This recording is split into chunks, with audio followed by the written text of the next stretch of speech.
estuvo todo el tiempo en la guerra con él. Fue uno de esos. ¿De tu padre? Todos sus bienes.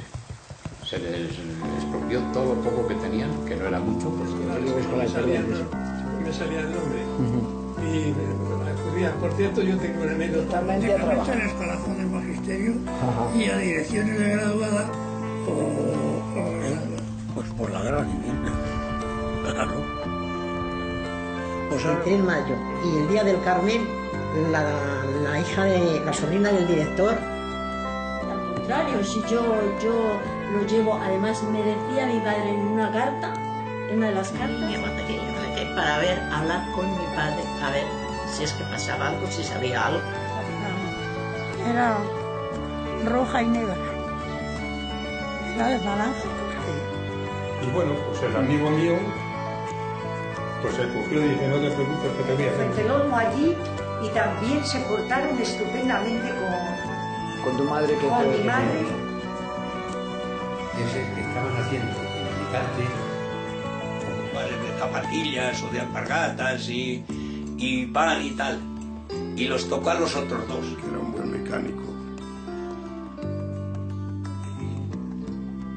Y cuando decíamos el alerta, pues algunos gansos le hacíamos muy fuerte. Y decían boca. Les daban la cara y a otros no les daban la cara. Y un tío mío que no se sabía caso por ejemplo. De 9 añitos tenía y los tiró de una piedra que estábamos subidos. Pero vosotros pudisteis identificar. Los balances que para qué, que casi me matan. De rodillas y cada uno. iba al servicio y allí le leía. ¿Y luego qué hacías con el papel? El papel anda. No me han caído ninguna patata. Ay, sí, hice la primera comunión en aquel entonces, tenía 11 años, porque doña Leo... Es que no sabes visto lo que pasó con la guerra, dice, hombre, que no lo voy a saber si me lo ha contado ya todo. Un primo mío que le pidió aquí la guerra conmigo, mis hermanas, y yo sé. Y entonces yo me bajé ese día que estalló el movimiento, me bajé yo sola con un cubito a lavar al lavadero del taller. Fuimos a la casa de él y ya teníamos bien. Cuando entró Felipe Luis Félix en el poder, estuvo atado. Era la gente, cogerles, llevarles a un monte, a un pinar, y ahí le daban. Por la noche. Yo estudiando.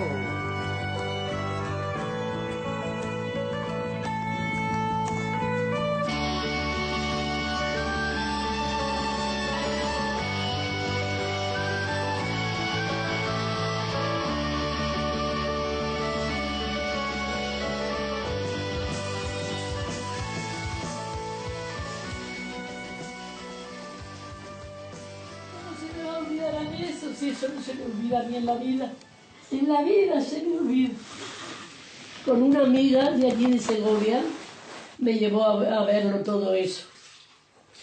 Me acuerdo que entramos en el cementerio. Y soy hijo de Ángel y de Catalina, dos maestros recién casados en el año 1933. Y cuando estalló el movimiento nacional en el año 1936, yo tenía un año, porque nací en el año 35, y desde entonces, en mi casa, hasta el año 1975, prácticamente, ha sido una etapa de sufrimiento continuo, de escasez, de disgustos, de problemas con la familia, de desprecio, por decirlo así, de un montón de gente, sobre todo al principio. También en Segovia, el 14 de abril de 1931 se proclamó la República. Entre una explosión de júbilo popular, por fin llegaba la democracia a España. Escribió Machado: «Fue un día profundamente alegre. Muchos, que éramos viejos, no recordábamos otro más alegre. Un día maravilloso, en que la naturaleza y la historia parecían fundirse en el alma de los poetas y en los labios de los niños». Viéndole allí al amigo Machado en el ayuntamiento, en realidad teníamos ilusión porque queríamos que cambiaran las cosas, que hubiera más libertad, que hubiera tal. Y como se modificó también el plan de estudios, yo que los estudiantes pues siempre hemos sido un poco revoltosos. Federación Universitaria Escolar, porque consideraba que era la asociación de estudiantes más apropiada para nosotros. Entre otras, habíamos hecho un teatrito parecido a lo de García Lorca. Habíamos muchos domingos a dar funciones a los pueblos y un coro. Nos dedicamos también a dar clase a los obreros en la Casa del Pueblo, unas clases de tarde a los analfabetos y tal, toda esa cosa, nada más de cultura. Los profesores eran, muchos de ellos, casi todos eran socios de la FUE. Ángel Prieto, y era maestro, que le fusilaron, ¿no?, por la guerra civil, por querer modernizar el colegio.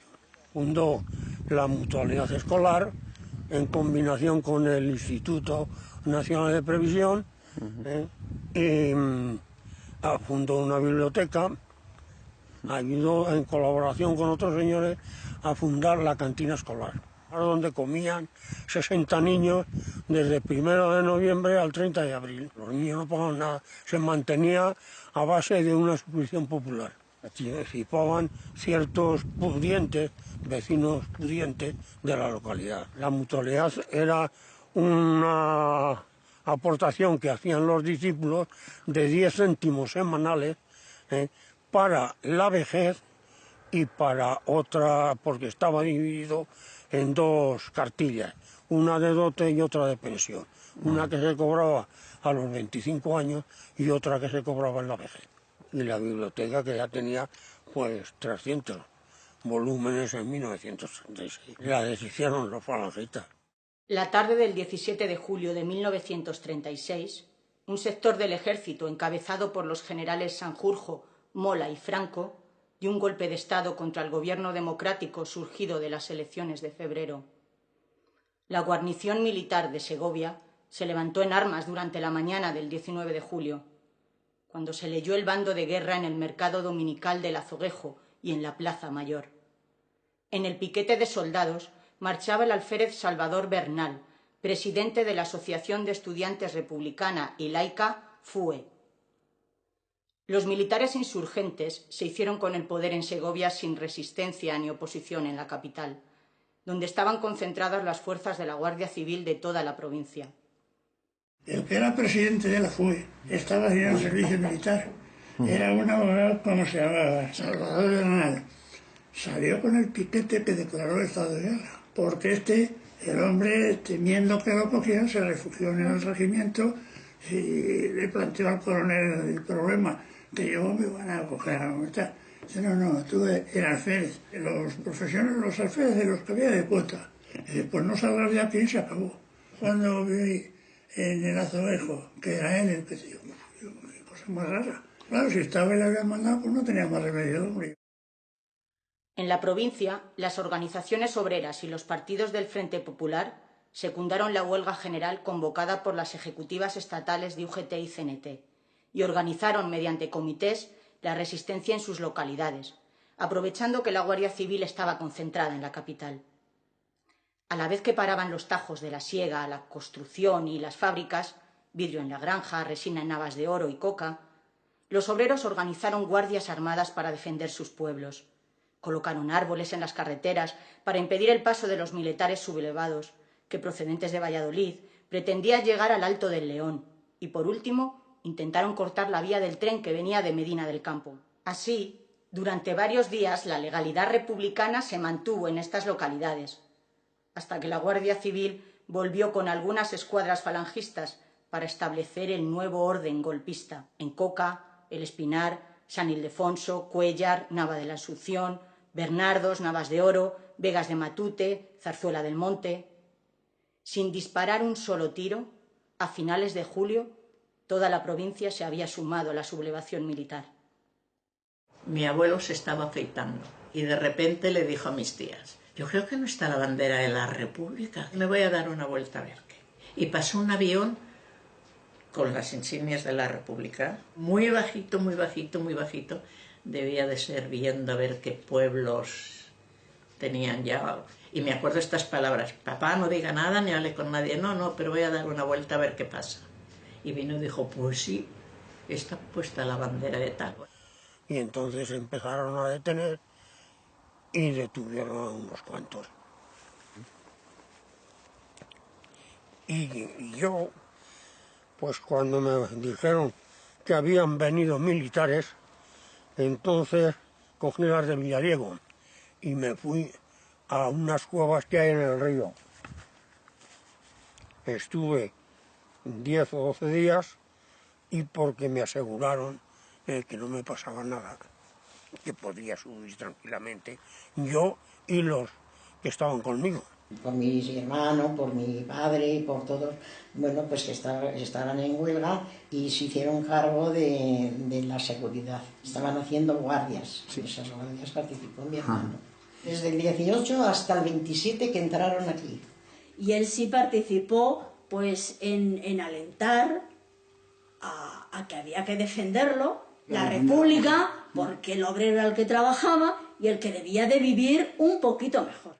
La mañana del 19 de julio de 1936 se iniciaron las detenciones de todos los sospechosos de ser oponentes al golpe triunfante. Comenzaron por las personas que se habían comprometido oficialmente con la República en Segovia, ocupando cargos públicos en el gobierno civil, los ayuntamientos, la Diputación Provincial u otras instituciones. Conocedores del peligro, muchos se escondieron en domicilios particulares, desvanes, en los pinares, cuevas, para evitar ser detenidos, pero solo consiguieron prolongar su libertad unos días más. No solo se detenía a los militantes o simpatizantes republicanos o de izquierda, también caían presos los hijos, padres y hermanos de jóvenes que habían pasado a la sierra para defender la República, especialmente en La Granja, Balsaín y El Espinar. A estos familiares se les utilizaba como rehenes. Llegó mi tía Lía, según estaba en bata y zapatillas, toda desmelenada, diciendo: Emma, que han ido a detener a papá. Y entonces yo me bajé ese día que estalló el movimiento, me bajé yo sola con un cubito a lavar al lavadero del Desángel. Y cuando estaba lavando pasó un señor que era de izquierdas, que vienen los falangistas, que vienen los falangistas, voceando por eso. Y yo no tuve más a bien que dejar allí el cubo y irme a la Plaza Mayor de Cuéllar a ver lo que pasaba. Y vi a todos los presos, a todos los de izquierdas, que les habían puesto allí ya, eso, y había un amigo de mi hermano, que a mí me había dado por la mañana 20 céntimos y un botellín para que le comprara brillantina. Y claro, yo me acerqué a él al verle, es que era muy atrevida, porque la Guardia Civil apuntando, los falangistas de Valladolid apuntando, y yo, allí había una tendedera de hombres sentados, pues, qué sé yo, que habría 50 o yo qué sé, los que habría, todos los que hubieran podido recoger por ahí, por las casas. Casa de Suárez, de Felipe Suárez. No era terrible. Tenía fábrica de resinas y mi padre pues hacía las cubas para la resina. El mismo Felipe Suárez le cogió con el coche y le llevó a la cárcel. En Sepúlveda nos tomaron declaración cuando entramos en la cárcel. El carcelero, al entrar en la cárcel, bueno, y esto, a ver, criaturas. Dice, pues, ¿por qué es hija? Contestación de a mi madre verla llorar mucho, de dar muchos gritos, de darse golpes contra las paredes. Eso es lo que recuerdo nada más, que estaba desesperada. Se quedaba con 4 hijos y uno en el vientre, 5. Y mi hermano tampoco, se marchó a Navafría nada más amanecer a ver qué había pasado con mi padre, a ver si estaba en la cárcel o a ver qué habían hecho con él. Y se marchó allí y cuando volvió al molino se enteró también de que habían venido a por él. Pero al otro día por la mañana fue la Guardia Civil al molino a por él. Me decían si no se había cometido ningún delito, porque el pensar no es ningún delito. Pero luego cuando fueron a por mí ya no me pude defender. Estaba yo comiendo. Me parece que era un poco arroz o patata o lo que fuera. Y no me dejaron meter la cuchara en la boca. Cuando sal para afuera. Entraron los del pueblo, que fueron los del pueblo. Y tira la cuchara y fuera. Y entonces cuando me detuvieron. La hicieron de todo, la metieron en la cárcel de todo. Metieron a unas mujeres, no sé si estaría también la madre de Mari, y entre ellas que la llevaron a ella. Estuvieron 4 o 5 días en la cárcel de aquí de Cuéllar. Subió una tía mía con un poco caldo, lo que fuera, me abrió la boca en un rincón sentada. Estos falangistas. Mi madre me mandaba a la cárcel a por la ropa de mi padre para lavarla. Y yo me acuerdo que las camisetas de mi padre, las camisetas, traían todos los ciurragazos de sangre manchados en las camisetas. Eso lo he visto yo con mis propios ojos. Pidieron voluntarias para fregar el gobierno. Entonces pues salí yo voluntaria. Estuve 8 días. Cuando llegué a fregar los sótanos, que estaban llenos de sangre de los reclusos, de los presos, dije que ya no iba. Me dije a la directora, yo no puedo ir, doña Teresa. Yo no voy porque tengo una niña y tengo que estar al cuidado de mi niña. Yo ya no bajé a limpiar los sótanos porque estaban llenos de sangre, de las paredes y todo, de lo que habían salpicado, de las palizas que habían dado a todos los reclusos. Porque allí había duchas y había todo. Y había que los pobres hombres iban allí, los daban cada paliza. Teníamos el servicio, lo mismo para los hombres que para las mujeres, para los dos. Veía usted hombres como castillos que daba gloria de verlos y al día siguiente iban como viejecitos. Porque claro, les habían dado con verbajos. Porque por ejemplo me metieron presa en Calleriza. Yo no había hecho nada. Y cuando me metieron presa es cuando me dieron antes la paliza. A todas las daban, a todas las palizas de la casa de infantes. Eran falangistas. No eran de aquí. Yo no conocía a ninguno. Y me dieron una paliza, unos falanges, que pa' qué, que casi me matan. De rodillas y cada uno con un verdejo dándome una paliza. Y no podía ni moverme. Los falangistas tenían autorización para detener personas, trasladar presos, interrogar en sus propios cuarteles, incautar armas o cualquier tipo de propiedad. De este modo, las nuevas autoridades, gobernador militar y gobernador civil, ampararon las sacas o paseos. Los falangistas recorrían la provincia sembrando el terror con el asesinato indiscriminado de las personas señaladas por las fuerzas vivas locales, cacique y párroco especialmente. Las víctimas no siempre eran las más destacadas en el terreno político o sindical. A veces se aprovechaban rencillas personales. En todo momento, las acciones de los falangistas estaban bajo el mando de las autoridades militares provinciales. En las sacas de presos, el pretexto oficial era el traslado de detenidos de las cárceles de Segovia a las de Valladolid, Salamanca o Burgos. Así, Pedro Natalías fue entregado a la fuerza que se presentó a recogerlo con orden del gobernador, delegado de la autoridad militar, para su traslado a Burgos el 15 de agosto. Una vez ocurrido el asesinato, la explicación oficial afirmaba que la víctima, al ser conducido desde la prisión de esta capital a Valladolid, saltó de la camioneta en la cual iba transportado, ignorándose su actual paradero. Hubo sacas de presos de las cárceles de Segovia, La Granja, Sepúlveda y Cuéllar con más de 40 víctimas. Y un capitán de la Guardia Civil le echó fuera porque no había hecho nada. Falangista, digo yo que sería. A la cárcel de San Martín. Mi padre, antes de llevársele a matar, estuvo en la cárcel un día o dos. Le soltaron porque el capitán de la Guardia Civil que había aquí o que vino, pues le haría alguna declaración o algo y no tenía, o sea, no le encontró motivos para estar en la cárcel. Que ojalá hubiera estado en la cárcel porque se le hubieran llevado a Pamplona donde hubiera sido y no le hubieran matado. 2 o 3 o 4 días, pues fueron a casa por él y no le hemos vuelto a ver el pelo. Se enteró rápido todo el pueblo. Al no venir a casa, pues esa noche, porque dijeron que iban a hacerle unas preguntas, y menudas preguntas.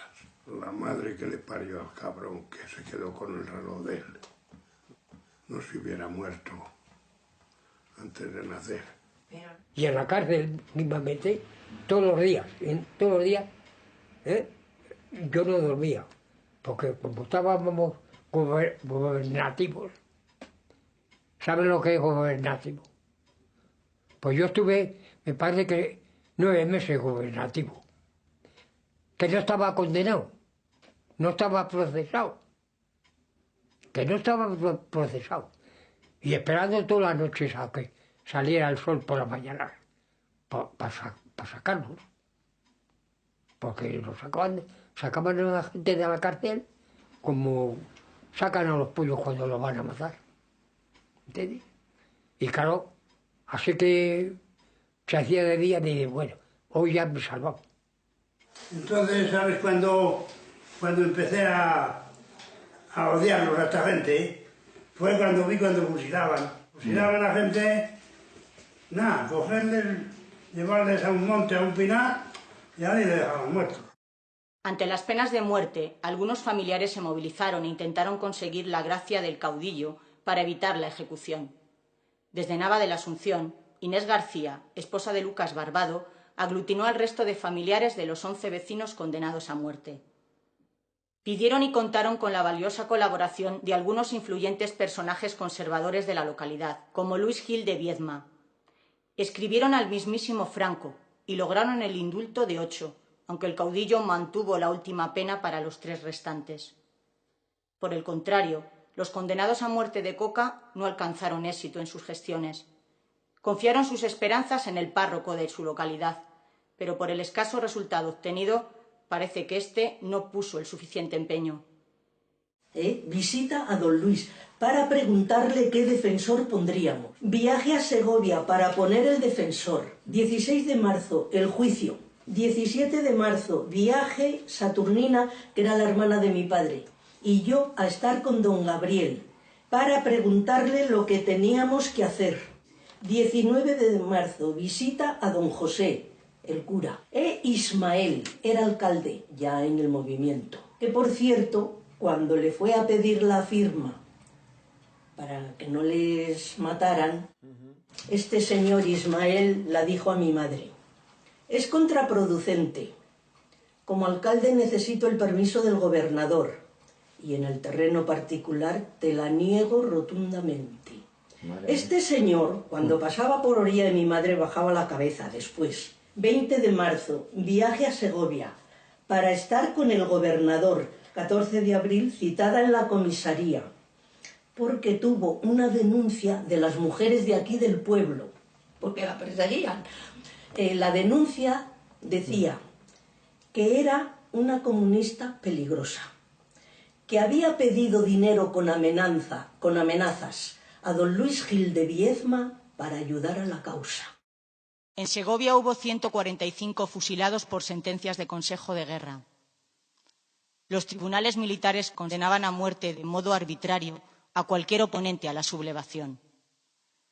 La mayoría de las víctimas eran los organizadores y participantes en la resistencia en El Espinar, La Granja, Bernardos, Coca y Nava de la Asunción. Ninguno de los fusilados había cometido delito alguno contra las personas o contra las propiedades.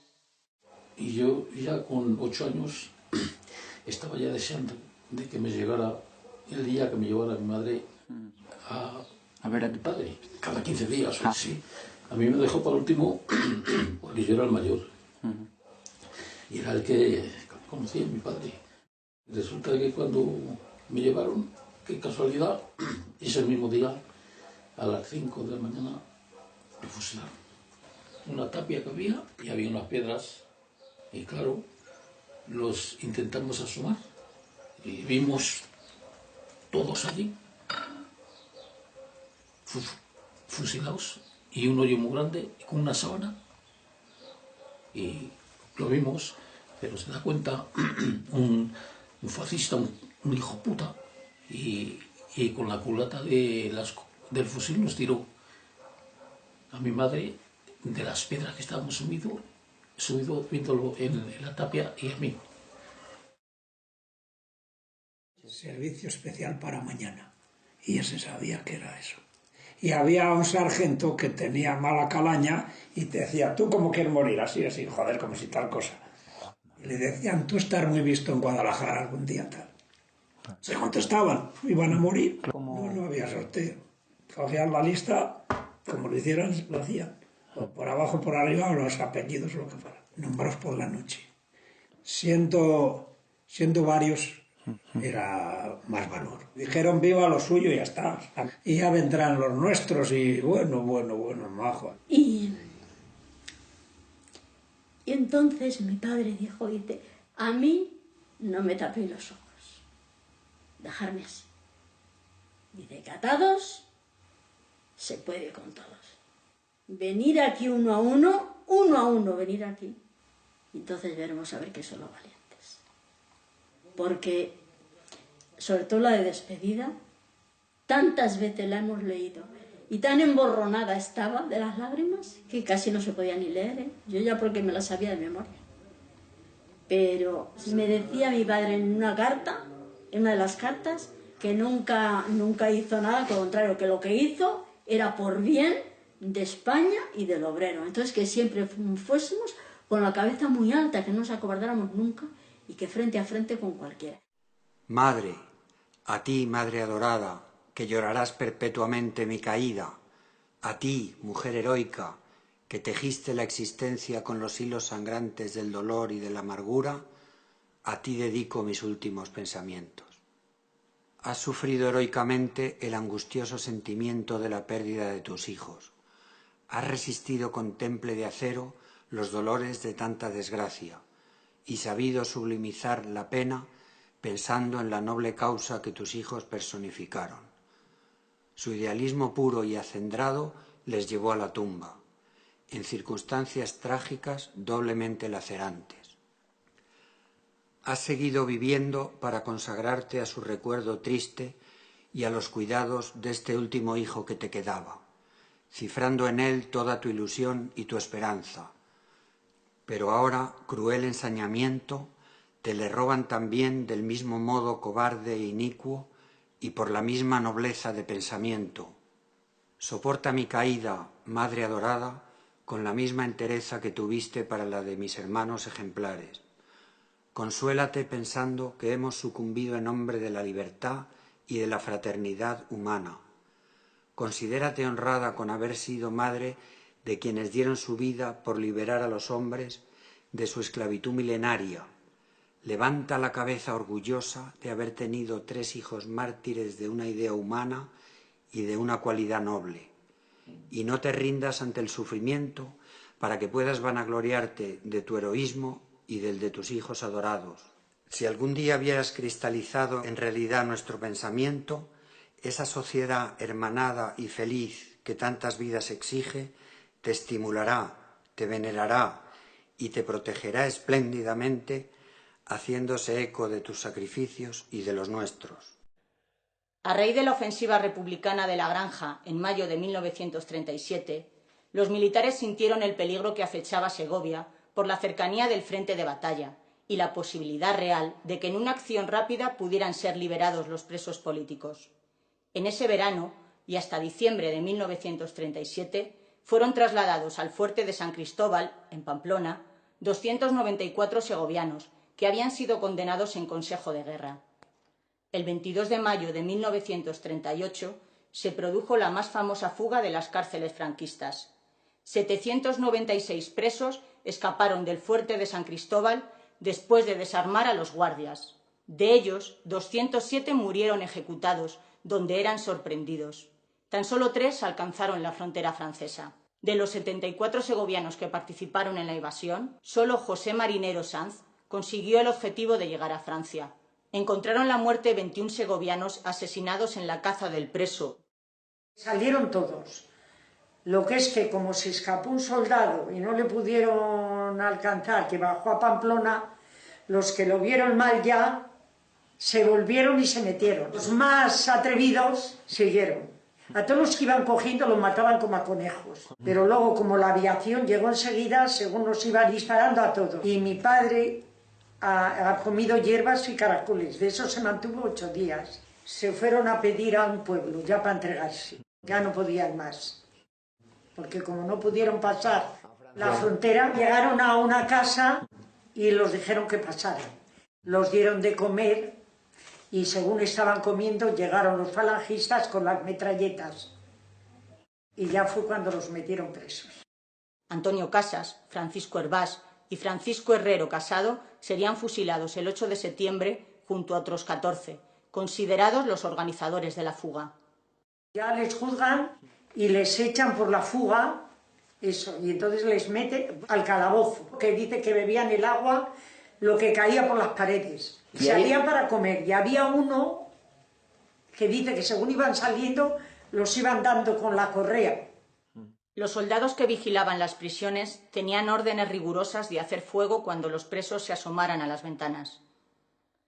Así hay heridos e incluso muertos por disparos de los centinelas, mientras que los testigos coinciden en que las víctimas ni siquiera se habían acercado a las ventanas.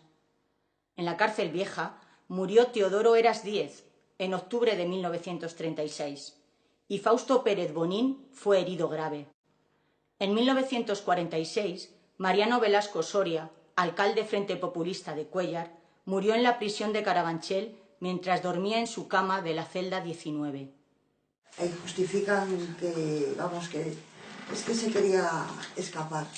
Le mataron en la cama, porque nos mandaron la ropa con las balas así señaladas.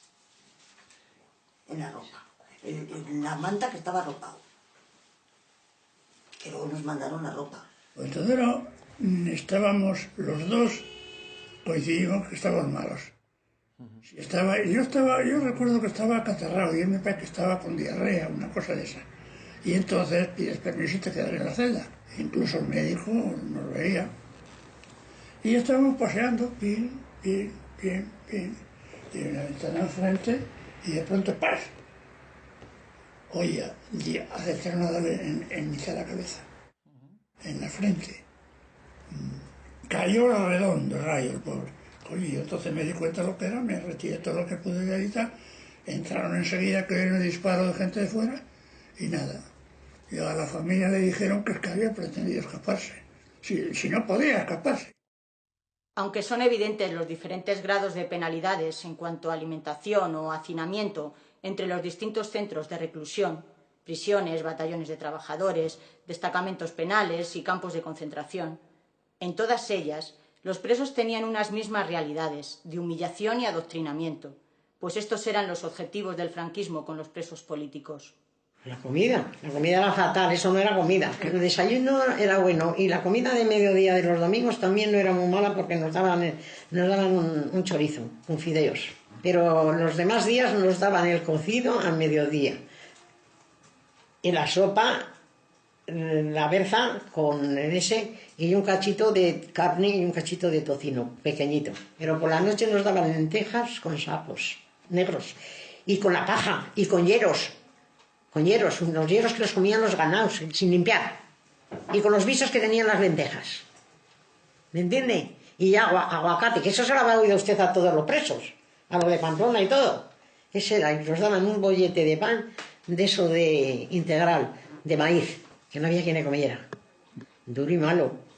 De desayuno la leche, café con leche, el bollo de pan. Me daban a mí, aunque me daban a la 1,25 para la niña, pues me daban a mí un platito de sopa para ella y un cocito de leche para ella. Eso ya era cosa de los presos. Y resulta que luego nos daban mundas de patatas, pero yo no sé quién se comería las patatas. En la cárcel se comían judías y huevos fritos de vez en cuando. Pero yo como no comía nunca porque yo no sé de qué medio se valió mi madre, menos en prostituirse, que no me faltó la comida ningún día. Pues nada, por la mañana salían y te lavaban la cara como podían y el váter pues te ponían unos cubos en los pasillos y salías a mear allí. Porque claro, había tantos que yo no sé ni dónde estaban los meaderos de la cárcel vieja. Fatal. Allí lo que nos comieron fueron los piojos, llenas hasta los topes. Celdas que se habían construido para uno, pues por lo menos 10 o 12 los que cupieran. Regular. Mal. Menos mal la ayuda de la familia luego, que yo venía a Segovia y iban las familias todas las semanas. Me acuerdo un El primer día que llegué, yo soy muy mal comedor, y me echaron el cazo de lentejas y digo, cabo, no me han caído ninguna patata. Se los di a los otros, se los volqué y me puse a la cola. Me vio él. No me pegó nada más que que bueno, dice que no se le vuelva a ocurrir. En Munguía, allí estuvimos en plan campo de concentración. Allí había soldados, pero ahí no se metían con nosotros para nada. Allí no se metían más que pasamos más hambre que en cada celda, que sería aproximadamente, pues no sé, como la mitad que esto, 12, 14. En el suelo, pues arreglaba porque con la manta de 2 se tapaban 3 y cosas de esas. Luego ya en Murguía dormimos mejor, en unas habitaciones mejores. En el campo de concentración lo mismo, con un frío. Dormíamos en una especie de galería que luego he visto yo cuando estuve la segunda vez, que las habían prestado ya. Pero era como unos patios con porche, y arriba estaba, cuando nevaba, nos caía. Entraba la nieve, una mantija para cada uno. Hasta allí llevábamos nosotros una colchonetica de casa. 7 camas en una celda y al otro lado lleno de colchones. Pues éramos unos 60. Sí, en los colchones, en el suelo. Yo primero dormí en el colchón hasta que me tocó la cama. Sí, lo llevé yo porque sí, el primer día en un petate con pajas. Luego ya me llevó mi padre el colchón y yo, mi niña, tenía una cunita. Y teníamos una mesilla de noche. Eran 3 niños. Mi niña y 2 niños. Cuando fuimos a Salamanca, estaba en la cárcel nueva, que estaba recién hecha. Y claro, pues enseñó la cárcel vieja y que viene aquí, ustedes, claro. Pues estaba lleno el comedor, estaba habilitado para dormir. Y dormían en 40 centímetros, teníamos que dormir de lado. Hubo pocos días así, pues sí, éramos ahí bastantes. En un servicio que había más ratas que... De allí pues conocí la cárcel vieja, conocí la provincial, conocí Santi Espíritu, y de allí nos llevaron a Santa María de Nieva, porque es que iban a hacer un puente de la carretera que va hacia Arévalo. El capataz, allí no llevábamos guardia ni de nada, pero claro, a la cárcel allí no se escapaba nadie, porque sabíamos que algunos que lo habían intentado habían caído. Y luego de allí, de Santa María de Nieva, nos llevaron a La Espina, monasterio de La Espina. Nos llevaron solo los que estábamos en edad militar. Cometimos una torpeza nosotros. Te preguntaban, te apuntamos para canjeo y canjearte por un prisionero de la otra zona. Ah, pues sí. Cuando luego pusieron en libertad a todos los demás, los que nos apuntamos a canjeo, otra vez nos lo volvieron a trincar. Claro, era una artimaña para decir a ver quiénes son los más significados. Claro. Porque allí en La Espina, eso ya no era prisión en realidad, era un campo de concentración. Por la mañana, levantarse, formar, pum. Y claro, al desayuno, de los tradicionalistas. Y por la noche se volvía a cantar cuando se pasaba lista. Y formamos todo el mundo, llegaba el cura, decía en el patio, en la vieja era en el patio, nosotros todos en la galería. Oyendo la misa y se acabó. Pero era obligatorio entonces, la misa. Sí, no te puedes escapar. ¿Y el que no quería? No había ninguno que no quisiera. No había posibilidad. Que no quisiera. Se pasaban lista todas las noches, nada, biblioteca, nada. Biblioteca yo entonces tenía una memoria fantástica, yo había leído muchísimo. Y en la celda que me tocó a mí, en la cárcel vieja sobre todo, los meses que estuve allí, pues yo les conté el Conde Montecristo, les conté Barros y Caña de este y tal.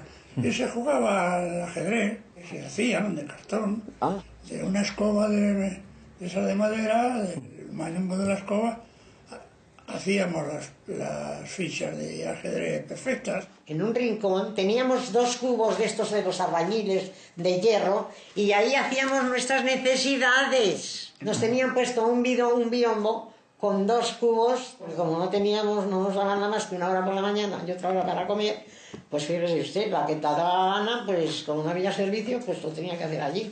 Y todos los días se cambiaba esos calderos, los 2 calderos. Sí. En mi celda estábamos 7 personas. Todos teníamos un colchoncito de casa. Ese colchoncito lo colocábamos y otro los pies. Y dejábamos libre el rincón que estaba el váter. Por las noches, para levantarte, ya teníamos estudiado dónde poníamos los pies. Te ponías de pie y entonces alargabas el pie para ponerlo entre los dos cuerpos. Hasta que llegabas cerca de la pared, te dejabas caer, ponías la mano contra la pared, echábamos el otro pie y ya estabas enchufado al váter. Acostumbrado a estas cuestiones, nos permitieron que pintáramos la celda. Dijeron que sí, que nos daban autorización para... Nos hicimos con pintura y para darle una mano de cal. Entonces, como la celda estaba húmeda, todos decidieron dormir donde les permitió el oficial.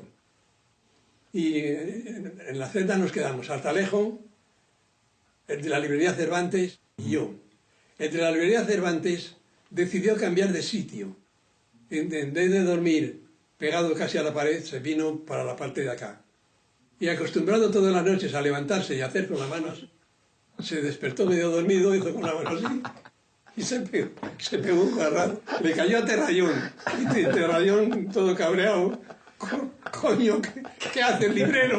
Pues me podía haber caído a mí, lo que pasa es que yo quedé en la parte de acá. El 14 de noviembre decían que entraban los rojos y nos trasladaron a otros presos a Segovia, hasta Santa María de Nieva. Pero allí muy mal. En Santa María estábamos 60 en una como mi comedor. Eran tres celdas y las quitaron los tabiques y en marzo, si no abren, todas caemos malas, porque estábamos, pues eso, como intoxicadas, como de que no recibíamos aire. Salíamos, nos daban 1 hora para lavarnos, para lavar la ropa y para desayunar, que a las 8 de la mañana estábamos desayunando en el patio. Yo era la que rezaba. A mí me cogieron la que rezaba.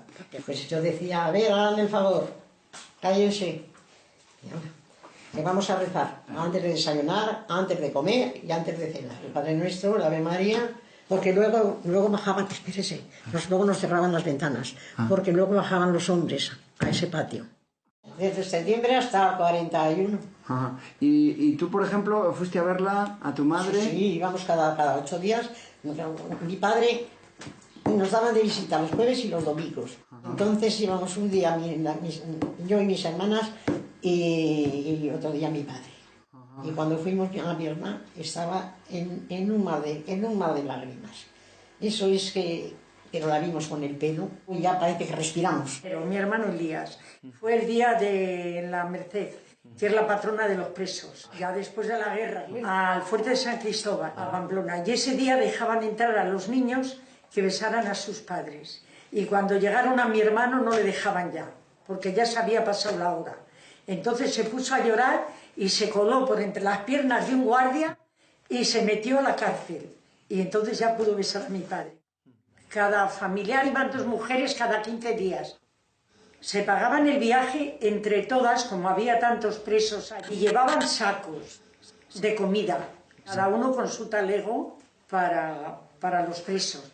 Y cada 15 días iban 2, no sé si llevaban 4 o 5 sacos de comida entre 2 mujeres. Metían una camioneta que subían por carretera y luego ellas subían por el atajo. Era 5 kilómetros así, cuesta arriba. Mire, llegamos arriba al fuerte de Pamplona y había a la derecha muchos militares con mucha lumbre, pues sería en el invierno. Y nos hacían entrar allí a calentarnos. Pero anda que luego para entrar a donde fuimos, donde todos esos cerrojos. Pero qué insultos oíamos en el tren. Ay, madre de Dios. Anda, pues que hablaban cosas que te dolían, pero tenías que callar. En un sótano estábamos nosotras de unas 50. La misa era en una habitación, la cerraban y allí se iba a misa y no dejaban salir para nada. Y yo algunas veces me salía y decía que era que me mareaba. Había que ir a confesar y a todo. Mi hermana dice, oye, madre, digo, pues tú dices 4 tonterías y andando. Daba charlas, claro, a favor de ellos todos. Eso era natural, a ver. Alguno echaba sermones y eso, todo ya digo, pues a ver, arrimado la manta. De vez en cuando teníais que cantar el cara al sol y saludar brazo en alto. Ah, sí, eso, claro que había que cantarle. Yo movía los labios algunas veces. Bueno, pues en Segovia le tuvimos muy bueno, se llamaba Juan, era un fraile. Pero en Santa María, eso era un veneno. Como los capellanes de Santa María. Nos hilaban las piernas. Si tenemos cascabeles, le sonamos. ¿Por qué? Porque nos trataban muy mal. Nos decía cosas muy malas. Pues que nos tenían que matar a todos, que teníamos que estar todos debajo de la tierra, que tal, que cual, que bueno, muy malo. Ir a todos los sábados a darnos la plática.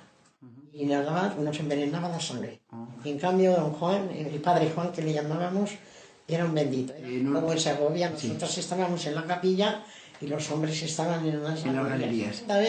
Por la Pascua Florida nos teníamos que confesar. Todos los días de Cuaresma, todos los viernes, pues teníamos que hacer, pues hacían dos maestras. Metieron a dos, eran maestras, y ellas nos hacían el rosario y todas esas cosas que dicen. No, por una ventana, o sea, ahora que fuimos una vez y había un pasillo y él a un lado, nosotros a otro. Y había un guardia pasando. Pues, nosotros le vimos, como hacía que no le veíamos los 3 años de la guerra, pues claro, le vimos más mayor, más estropeado, me decía, estoy bien, nos decía. Luego cuando fuimos a verle, cuando estaba en Cuelgamuros, haciendo lo de... El Valle de los Caídos. Allí iban, se levantaban, se iban a trabajar y luego iban a comer a su casa y a cenar y a dormir. No podían salir de allí. La mujer podía ir o venir a Madrid, pero ellos no. Este hombre que no duerme, está toda la noche. Y la manta y todo. Con un cepillo de estos de la ropa, estos de pajas, cepillando la manta. 3 platos de estos de los militares y llenamos de piojos. Por la noche, yo estudiando en un libro que tenía él de estos de albañiles, de polígonos y cosas de esas, dice, mira, esta letra con esta, dice esto. Esta y esta dice esto. Así que a estudiar.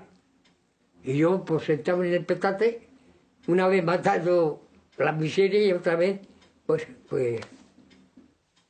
leyendo. Y dije, oye, Salcedo, me decía yo, Salcedo, esta letra con esta que ya no me acuerdo cómo se dice.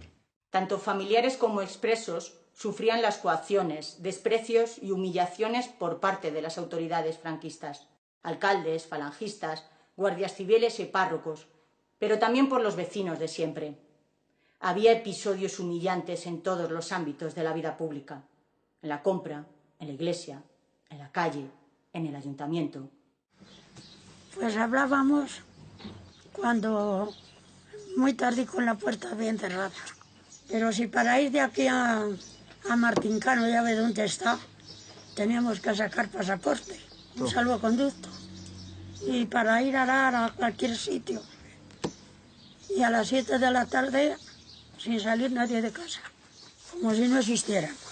Sí, y está un año en casa y luego empieza ya a trabajar los pinos. Tenía que presentarse cada 15 días en el cuartel. Una obra de teatro, Las hijas de Don Luis, aquí en la casa que tenían un jardín enorme. Y fuimos pues para todas las niñas de la escuela. Y a mí la maestra, en vez de ir con las niñas de la escuela en formación, me dejó en la clase y me mandó sola media hora después. Pero había que comer y había que ganar. Pues ya no llevaba, pero traía. Iba al rastro y compraba telas y las vendía. Iba por los pueblos a venderlas. Llevamos todos los hijos de lo que habían fusilado y de lo que estaban en la cárcel, que eran muchos. Y claro, cuando nos metimos allí, nos hacían, antes de comer y eso, nos hacían rezar, nos hacían cantar el cara al sol, nos hacían con la mano arriba, y me puse yo en contacto con 2 chavales. Resulta de que estábamos allí y les digo, no vamos a... Y habían que tocar masquililla para agarrar la cuchara. Nos pusimos en contacto, pues no rezamos ni cantamos el corazón ni nada. Y resulta que los cabrones me vendieron, me dijeron que sí, lo que pues siguieron. Y claro, como me quedé yo solo, digo, pues yo lo he dicho y no lo hago. Yo digo de no cantar, no canto. No, dije de no de levantar la mano, tampoco lo levanté, ni cantar, menos cantar el carro suelo. Me agarro la cuchara y me pego un manotazo en toda la mano y ya. Dice, ahora fuera del comedor. Y claro, yo llorando por el callejón de las hermanas, me fui a la calle, ahora fuera del comedor, que no has cantado el corazón, ni has rezado, ni has... Había auxilio social y el comedor, que daban de comer a los niños que estaban los padres en la cárcel, o los padres en la guerra, o como fuera. Total, que mi hermano, el mayor, estando en la guerra, lo hacía siempre a mi madre.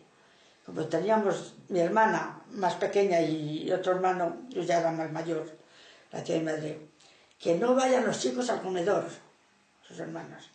Si tiene que vender lo que tiene, véndalo, pero que no vayan al comedor.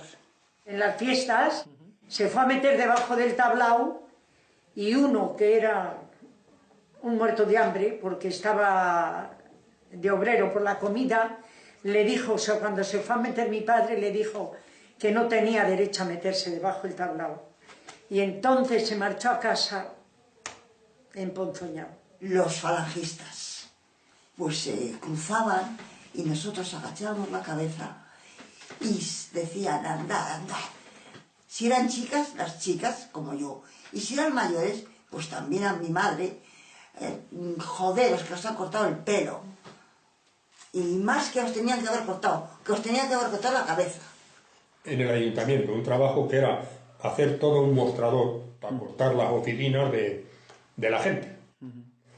Y bueno, pues cuando terminó, fue a pasarle la factura.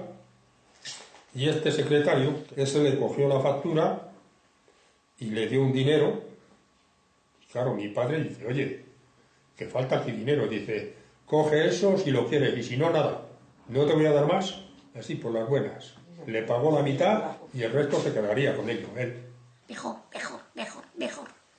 Roja, roja, comunista, comunista, comunista, comunista. Digo, ¿y tú? Fascista. Fascistón. No podíamos salir casi a la calle, se metían con una. Y cuando bajaba, que ya no llevaba leche en las lecheras que llevaba, ahí en la plaza me salían 2 o 3 de falangistas, de estos, de mi tiempo, a pegarme. Me cago en 10. Las tenía que haber conservado yo esas. La de cacharrazos que les pegaba. La de leches que se han llevado mías. Y saliera por mí con una navaja. Ay, la leche. Es mejor no acordarse. De mi edad, y mayores de mi edad, claro. Iban con la camisa azul y las flechas. En una ocasión, pues daban aquí los falangistas, daban juguetes para los niños. Y me cogió un vecino, dice, vamos a ver si te dan a ti un regalo también, un juguete. Una señora más de aquí, que era falangista también, y al entrar por la puerta en el ayuntamiento, pues no se le ocurrió más que decirme, yo eso sí que no se me olvida tampoco, dice, a este no hay que darle nada, que es comunista. Al tener mi madre 2 hijos en la guerra, pues resulta que la tenían que dar 5 pesetas todos los días.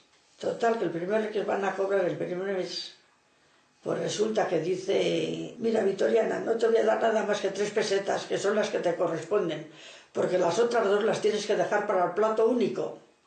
La quitaba todos los días 2 pesetas del plato único y la pagaba con 3. Total, que bueno, pues mi madre pues era así, pues dejarlo así, a ver, ¿qué iba a hacer? Ya acaba la guerra y el último mes que tienen que ir a cobrar, pues la hace firmar y la dice, cuando venga el dinero ya te lo daré. Y no se lo ha dado. Se quedó con el mes. También. Había gente muy mala, ¿eh? Hijo de fulano y de fulano, padre, tu madre vive, sí, o tu padre... No, mi padre lo mataron. Yo decía así, con un poco de énfasis. Sí, también nos hizo zapatillas y cajas muy bonitas con dibujos de papel y luego barnizadas. Las zapatillas eran de ganchillo para ponérnoslas. Luego mi padre, cuando escribía, y como mi hermano era más pequeño, le decía las cartas, no acobardes porque te diga que está tu padre en la cárcel, que no está nada más que por defender ideales. Nadie puede decir en este pueblo que mi padre ha hecho mal a nadie, en la guerra, ni antes ni después, nadie. Entonces, por algo sería, únicamente porque defendía al obrero, pues sí. Eres Celia Pilar del alma mía, mariposa que pasando por mi reja te aproximas a mi cama triste y fría, endulzando la amargura de la queja. Me despiertas con tus manos de azucena y me dices que a la Virgen has pedido que te quite el sufrimiento por ser buena, devolviéndote la sombra que has perdido, que tu alma se deshace de dolor, que no vives porque piensas noche y día, que te encuentras en el mundo sin tutor y eres niña para sufrir todavía. Yo despierto como niño por el coco, con el alma temblorosa al despertar, y riendo como si estuviera loco, digo en vano, abrázame, Celia Pilar. Y me pongo a pensar entristecido, ese sueño que me hizo despertar y dejó mi corazón tan mal herido, que no puede como antes palpitar. Quiero de nuevo volver a dormir, quiero de nuevo volver a soñar, porque creo de esta forma conseguir tu dulce boca besar y besar. Pero el silencio rompe una voz que en mis oídos siempre está, y de puesto en puesto corre veloz, centinela alerta, alerta está. Solo pedía justicia, hombre bueno y con pericia. Pensaba en el necesitado, solo pedía justicia para el obrero marginado, víctima de unos ideales, engañado y traicionado por unos hombres desleales y sin piedad fue encarcelado. Al verse allí cerrado y privado de libertad, su vida se fue apagando de pena y ansiedad. La soledad por compañía, la oscuridad un reproche, al no saber cuándo era de día ni cuándo era de noche. La celda sería carnal, que como cuentas de rosario sufrió un cuerpo acoso brutal. 15 días de prisión serían para él 15 años, y como Jesús en la pasión murió lleno de engaños. Porque me da asco que para qué hicieron lo que hicieron, ¿cómo no íbamos a sentir miedo? Pues cabreo no, me da pena. Me da ansia de no haber disfrutado de mi padre. Cuando también yo...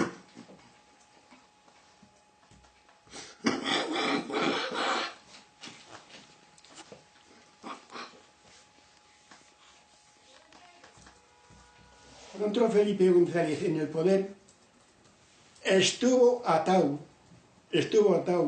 porque con las cosas que habían hecho los militares, esos fusilamientos en masa que habían hecho en los frentes y todas esas cosas, dígame usted, ¿a quién denunció Felipe González cuando entró en el poder? A nadie, porque vino el golpe de Tejero para cortar eso. El golpe de Tejero no trajo más que eso, cortar esas cosas porque había gente militar con mucha responsabilidad de esas, y no nos interesaba. Por eso vino el golpe de Tejero. Sí, señor. Por ello que no se ha denunciado a nadie se ha denunciado con lo que han hecho esta gente. Hombre, por Dios, eso está mascado, que le ataron los pies, pero bien atados a Felipe. Y luego después ya, pues ya hace tantos años que ya van haciendo algo, pero es muy difícil ya aclarar muchas cosas porque ya son muchos años, mucha gente ha muerto, mucha gente ya no. Viene usted el caso de Argentina. Mire, se están metiendo un poquito mano, que no llegan tampoco donde tienen que llegar. Pero bueno, mire, sí están metiendo mano a eso. No tiene solución porque son muchos los años que han pasado. Se puede hacer algo, pero no, pero poco. Pues echan mucho salero que no ha habido hasta ahora. Echan mucho salero ahí y aclaran muchas cosas que buena falta hacen. Pero no hay salero, hay todavía miedo. Hay todavía miedo que no tiene por qué haberle. Sí, señor, no tiene por qué haberle miedo. Todavía existe el temor. Fue tan grabado que todavía existe el temor. Que no hay el por qué, pero que le hay. Sí le hay, sí. No, eso ya ha pasado, todos lo hemos pasado mal, todos. No, sí. Yo le dije a una, oye, ¿tu padre ha estado en la cárcel? No. ¿Habéis estado sin trabajo? Y, ay, no, entonces no todos lo hemos pasado igual. Hay diferencia. Y yo creo que, vamos, se ha tardado mucho en hacer un algo. ¿Y qué pedían entonces ellos? Lo que tenemos ahora, nada más. Y para tener lo que tenemos ahora costó muchísima sangre y muchas cosas que pasaron. Porque nada más que pedían esto. Poder vivir todo un poquito mejor toda la gente.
El 18 de julio de 1936, parte del ejército español se sublevó contra la democracia republicana. Al día siguiente por la mañana ya hubo encarcelamientos en Segovia, tantos que la prisión provincial se llenó y se tuvo que volver a habilitar la antigua cárcel, donde ahora está la biblioteca, y otras de la provincia. Comenzaba el sufrimiento para las más de 2.500 personas que ingresaron en la cárcel durante la Guerra Civil Española y también durante el franquismo en Segovia y provincia. Además, 370 fueron asesinadas en aquella época. El Foro por la Memoria de Segovia ha querido resarcir el dolor que tantos años han llevado en su interior los familiares de estos represaliados por parte del bando franquista. Viendo ese éxito de ese tipo de exposición itinerante, pues dijimos, ¿por qué no hacemos una exposición sobre los presos, que tampoco se han realizado? Y entonces, pues paralelamente, que recogíamos la información para el libro, íbamos recogiendo la información para la exposición, para los paneles. Lo lleva haciendo tiempo, con estudios, exposiciones, libros, conferencias. En esta ocasión se trata de una exposición que lleva por título Tras las rejas del franquismo.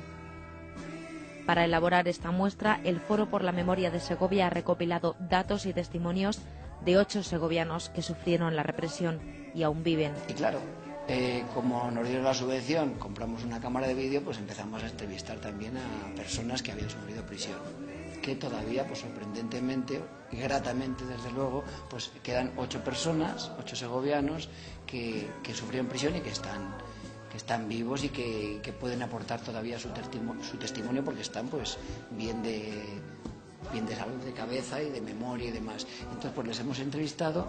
Han pasado los años y aún hay personas que tienen miedo de hablar sobre el tema. Porque hemos estado viendo que hay personas mayores, tanto familiares como incluso expresos, que no quieren hablar porque todavía tienen miedo. Y eso pues... el análisis que hacemos es que es un poco triste que en un país democrático, con 30 años ya de trayectoria de democracia, pues todavía haya gente que sienta ese miedo a que pueda pasar algo. Claro, porque nosotros decimos, ¿por qué hay ese miedo? La represión fue brutal.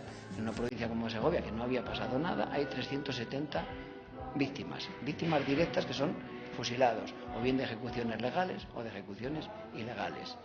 Entonces son dos elementos que nosotros hemos analizado, que hemos visto y que nos parece un poco triste, y por eso hay la reivindicación siempre de las asociaciones por la recuperación de la memoria, de que esto se afronte de una manera ya seria y definitiva, de que se aporte, por un lado, justicia, porque eran los que defendían la legalidad, el régimen democrático de la Constitución de 1931, que era la Segunda República, y por otro lado, pues ese dolor que han ido teniendo durante tantos años, pues que se les alivie ese dolor, dándoles ese reconocimiento que merecen.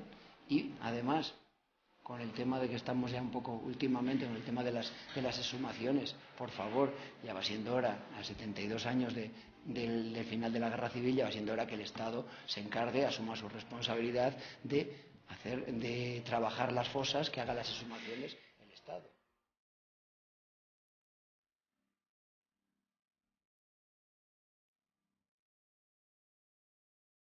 Nicolasa Muñoz, estuvimos con ella casi 3 horas una tarde, y cuando acabamos todavía nos seguía contando cosas, y al final tuvimos que quedar otro día con ella porque nos seguía contando cosas, con una memoria fabulosa, con creo que 90 años, contándonos, incluso se acordaba de las personas que habían estado presas junto a ella, se acordaba del nombre, del apellido, de dónde era, y esa persona, por ejemplo, Nicolasa Muñoz, estuvo con una niña, un bebé, con una niña de 1 año, año y medio, y estuvo en la cárcel porque su marido se había pasado, estaba en el ejército de Franco y se pasó a zona republicana. Entonces retuvieron a la mujer como represalia, que es una de las cosas, de las venganzas pues más tremendas que hemos visto en la provincia de Segovia. Por ejemplo, en La Granja, en Balsaín, hay muchos familiares presos, tanto mujeres como padres, que son encarcelados porque los hijos o los maridos han cruzado al otro lado de la sierra. Hay en torno a 20 personas, 20 mujeres de Balsaín que son arrestadas, encarceladas, sufren prisión porque el marido se ha pasado al otro lado. En Balsaín son 4 padres y una madre que son asesinados porque sus hijos, que eran militantes de Juventudes Socialistas Unificadas, pasan al otro lado. La familia Carrera pues es el ejemplo yo creo que más dramático. Encarcelan al padre y a un hijo de 14 años porque tres hermanos o 3 hijos de ese padre han pasado al otro lado porque eran de JSU. A los 2 meses o el mes y medio son asesinados el padre y el hijo en la zona de Robledo. Y luego, no contentos con eso, el régimen encarcela a otras 2 hermanas, a Eulalia y a Luisa. Y cuando acaba la guerra, las hermanas están todavía desterradas, después de la cárcel, son desterradas fuera de Segovia, sigue el castigo. Cuando vuelven a Segovia los 3 hermanos, pasan a la cárcel porque han luchado defendiendo la República. Como indica su título, la exposición tiene como tema principal a los presos republicanos en las cárceles segovianas. Cómo vivieron, lo que sintieron visto a través de sus cartas, sus efectos personales y, cómo no, la repercusión en sus familias. Hombres, mujeres y niños que a partir de ese momento quedarían en el pueblo como los padres, madres, esposas o hijos de los rojos. Y claro, pues siempre al entrevistar al preso pues está el familiar, está cercano, y empezamos también a entrevistar a los familiares. Entonces ya nos vamos metiendo un poquito más, no solo en la vivencia del preso, sino también en las repercusiones hacia los familiares, las repercusiones de los hijos, de las esposas, incluso de los nietos.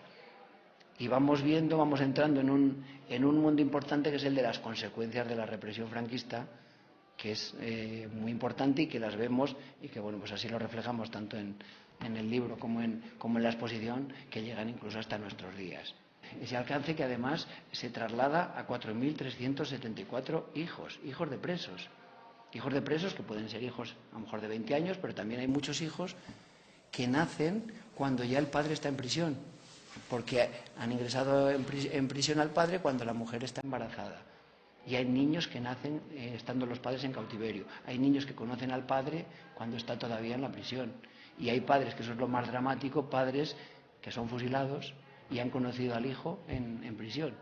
Y lo han conocido ni lo han podido coger en brazos, porque en las visitas pues tenían unas condiciones pues bastante lamentables, pues de una distancia enorme, con un pasillo en medio para que solo se podían ver, no podían llegar a tocarse siquiera ni dar un beso al niño. Entonces, esa represión tan brutal, tan grande, nosotros consideramos que no se ha hecho debidamente, tanto la transición como la democracia, no se ha hecho nada por saciar un poco ese daño, por aminorar ese daño, por resarcir un poco ese dolor que han tenido, por un lado ese dolor y por otro lado ese miedo que tienen todavía. Las víctimas de la represión republicana, las víctimas de la represión roja, como dicen los conservadores, tuvieron su rehabilitación, tuvieron sus homenajes durante todo el franquismo, estaban en las placas de las iglesias, resarcieron ese dolor, aliviaron ese dolor porque eran homenajeados y porque además pudieron tener su duelo,